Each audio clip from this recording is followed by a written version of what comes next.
guys, today's video ay maggagata ako ng malunggay. Ayan guys. Ayan. Sahugan natin ng inihaw na tilapia. Yung inihaw ko nung isang araw, yun isasahog ko dito. Ang tawag sa amin nito sa Bicol ay tawag dito ay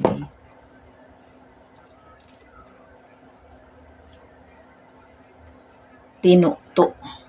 Ginataang malunggay na may sahog na inihaw na isda, kahit anong inihaw na isda, tapos maraming gata at saka sili.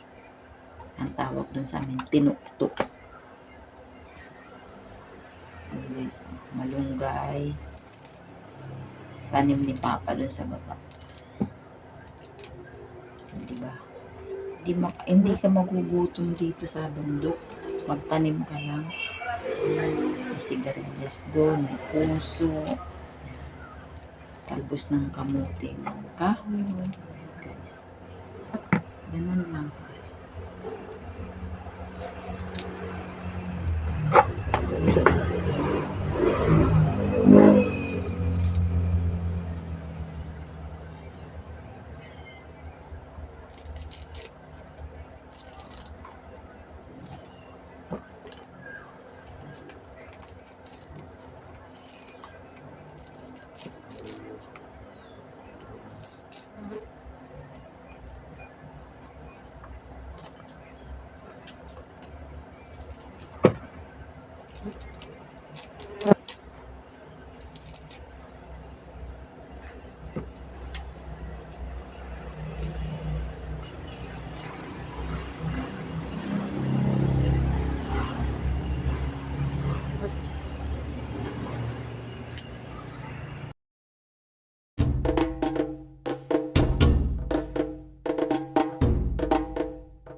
Kaya guys, tinawag na kinunot. Ibig sabihin sa amin yung kinunot, hinimay na isda. Tama ba ako? Baka mamali ako, mabash ako. Sa amin kasi yung kinunot, yun to, yung hinimay na isda, ang sahog sa gulay. Kaya kinunot.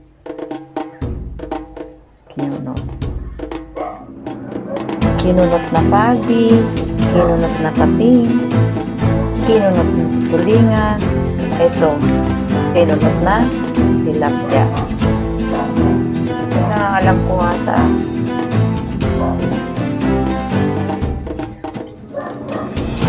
ito naman, yung mga tinik naman, pakain natin sa alaga natin.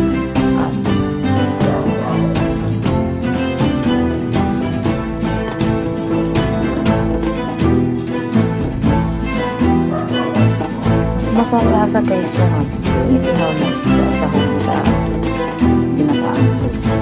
Mas malapis. Gano'n natin yung tinik-tinik dyan.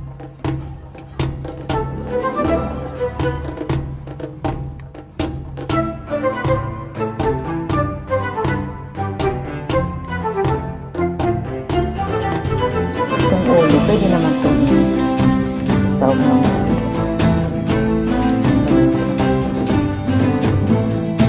malasa. Panlason.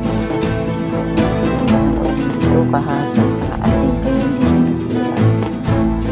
Kaya dito sa bundok may ulang kamuro. Kailangan mas damihan mo yung asin para hindi siya masira ba.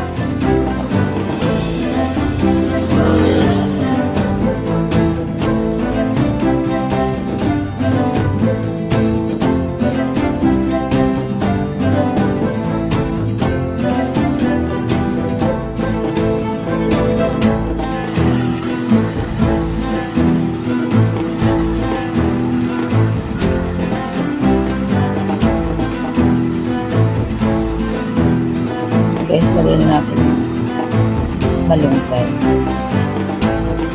Parang rin to, laing. Pag nalagay mo yung gulay na malunggay, huwag mo siyang hahaluin. Kaya mo lang siya. Para yung dahon, hindi siya magdikit-dikit. Hiwa-hiwalay. Guys.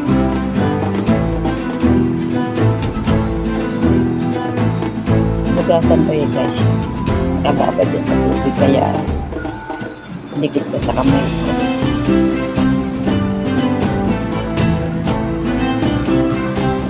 May asin na talaga.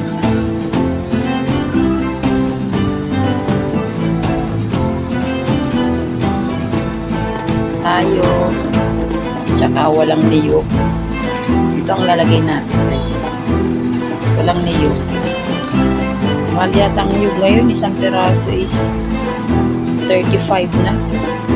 Kaya yung gatang nakabalot sa palengke ng 20 is 30 na. So, sobra talagang mahal. So, ito muna lang guys, lagay natin. Masarap din naman po guys.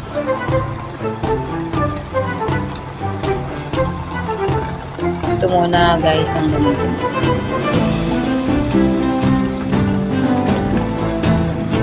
Hindi ko pa muna siya hinahalo kasi yan ko lang muna siyang